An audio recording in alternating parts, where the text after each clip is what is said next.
Jenny used to work as a caregiver in a hospital, taking care of elderly patients who were nearing the end of their lives. However, for a long time, the hospital had treated those elderly patients who had no family to accompany them very harshly. This made kind-hearted Jenny both angry and disappointed. Feeling powerless to change anything, she decided to resign. By chance, she saw a newspaper ad looking for someone to care for an elderly person living in the woods. It was exactly what she was looking for, so she decided to apply. Before heading out, she specifically told her best friend about it. Since the workplace was quite far away and somewhat isolated, her friend urged her to think it through carefully, but Jenny decided she wanted to see it for herself. Once everything was ready, she drove there alone. After a long journey, she finally arrived at an old, worn-down house. Just as she was about to call out to the owner, she noticed a chair nearby rocking back and forth eerily, as if signaling that this house was not ordinary.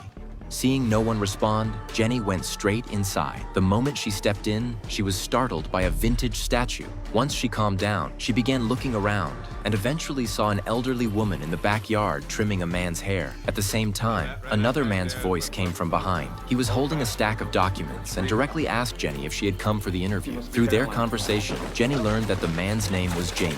He was a real estate lawyer and the one who had posted the job listing on behalf of the house's owners. Jamie explained that the owners were an elderly couple and that the person Jenny would be caring for was the old man. Jenny introduced herself, and Jamie then recommended her to the elderly woman Mary. But Mary only glanced at Jenny before turning away, seemingly not impressed. Jamie quickly explained that Mary had grown up in the Old South and believed that young women should show respect when meeting someone. Jenny didn't mind, and then asked about the old man. She learned that his name was Charlie and that he had suffered a stroke a month ago, leaving him paralyzed, which was why they were looking for a caregiver.